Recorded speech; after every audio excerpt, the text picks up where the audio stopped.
Tales from the Dragonsong War are official short stories focused on the people of Heavensward. This is the third of the stories, named Vows Unbroken.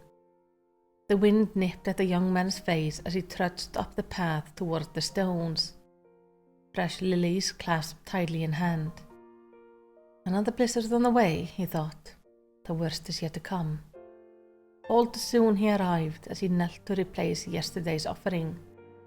Francel's eyes drifted to the shield leaning against the marker. A red unicorn erased and wreathed in thorn.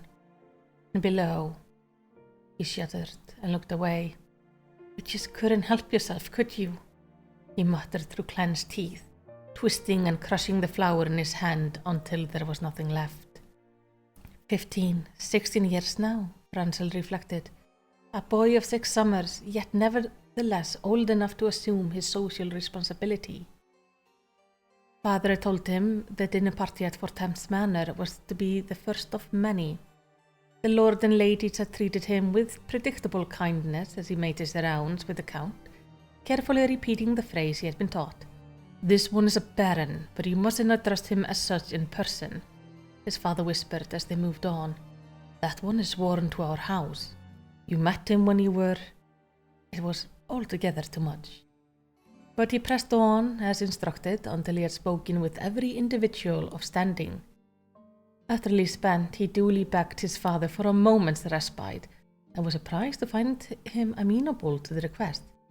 Moved by my efforts, or mayhap the wine, after the count set him free, Francel made straight for the doors, pausing only to snatch a serving of pudding from a nearby table. Outside, under the starry sky, he breathed deep of the cool night air and savoured the silence.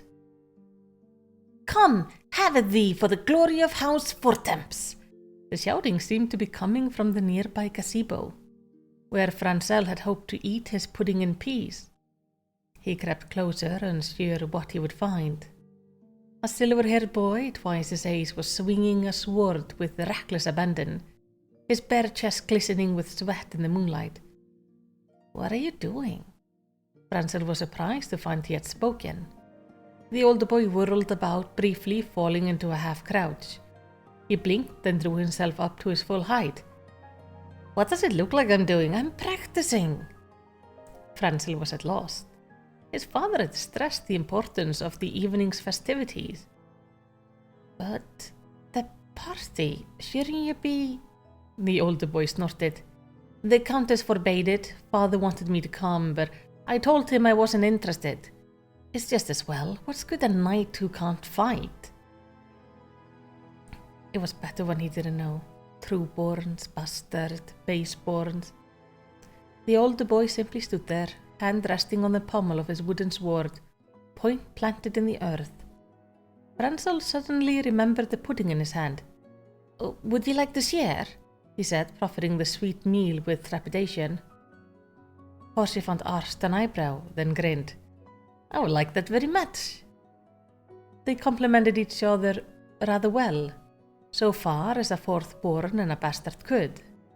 Quiet and reserved, Francel's inclination were ever to bury himself in a book, but Haurchefant was wont to appear without warning and spirit him away on some grand adventure.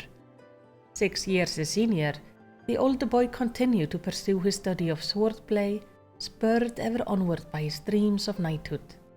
For all we must serve in our own way. In later years, Haurchefant's impromptu visits grew more frequent.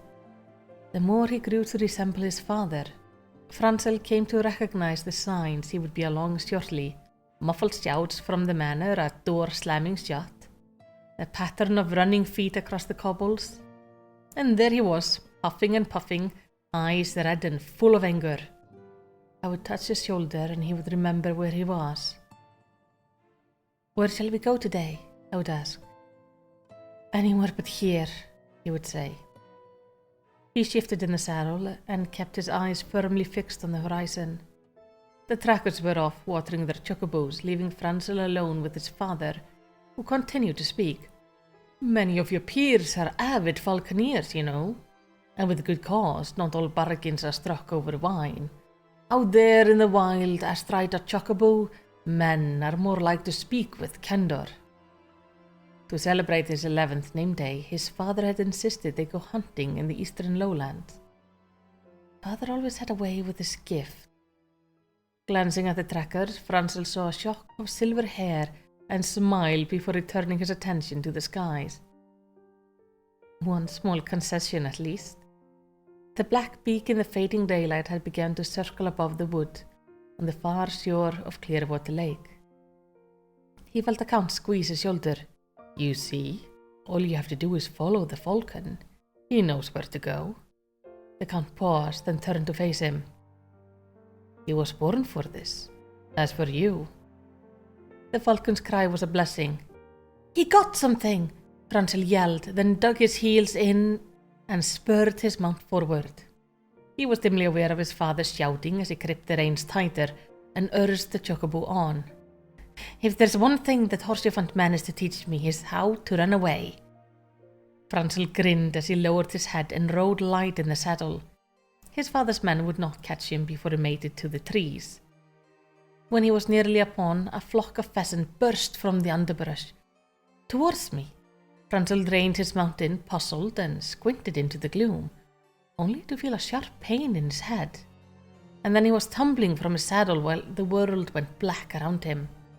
He awoke with a start and a dull throbbing at the base of his skull, and the taste of blood and cotton. Moaning, he tried to reach up and feel his head, but found that he could not. Sawdust and ham. Oh, how it chafed. Oi, the little lordling's awake! Gradually the world came into focus and Francel found himself lying on the floor of a candlelit cabin. A woodcutter shack, long abandoned and forgotten. The door in the far wall appeared to lead out into the night, but sat on a stool across him was a balding man in boiled leather with a nose which had been broken at least half a dozen times, and teeth which had fared still worse. The man leered. My mates were feared I hit you too hard, but I told them blue blood skulls are thicker than you think. A knobby wooden club lay across his knees, an ugly, misshapen thing, not unlike his owner. Francel tested his bonds once more, and the coarse rope bit into his wrist. He tried to speak through the gag. Buy it, boy, or I'll send your tongue back to the Count before your fingers. The man growled, an empty threat, but how was I to know? Horrified, Francel pressed himself against the wall and stared up at the bandit, who smiled, and was all more terrifying for it. That's better, now then. The door flew open, and the bandit rose to his feet and whirled about, club in hand, just in time to get a glimpse of the silver-haired youth who barreled into his chest, dashing him to the floor and driving the wind from his lungs. The bandit clawed at Haurchefant's face, spitting curses as the youth fumbled his knife. Beyond in the doorway, a man was lying flat on his back, staring into space, unblinking. Haurchefant groped blindly for the knife, found it, then drove it home between the larger man's ribs, again and again, long after he had stopped moving. He lay there for a time, face buried in the dead man's chest. The cabin was silent, save for his labored breath, less a man and more a beast, his tunic dyed red, his hands trembling. Slowly he pushed himself up and looked into Francel's eyes. It's over, they're dead, he whispered, leaning forward and pulling the wadded cloth from the boy's mouth. All of them? A man filled the doorway, arrow notched and drawn. You little shite, he roared, and the bowstring sang. I shut my eyes, but I hear it strike, hear him howl, hear the pounding of the floorboards, hear the wrestling, two voices grunting, then one wheezing. When he opened his eyes, Francel saw Haurchefant kneeling next to the third bandit. Right, now it's over. He rose to his feet, swaying slightly. A thin stream of blood trickled from the broken shaft embedded in his left forearm. He looked down and almost seemed surprised. Best not try that again without a shield, eh? The third one lived to tell the tale, Francel mused as he traced the sigil on the battered shield, of how an untrained, unseasoned bastard of 17 summers saved the lordling with naught but his knife, and so the silver fuller won his spurs. His fingers came to the hole. A knight lives to serve, to aid those in need, he managed, his voice trembling. Beyond the descending veil of white, the city rose to meet the day, as Francel kneeling in the snow smiled and wept.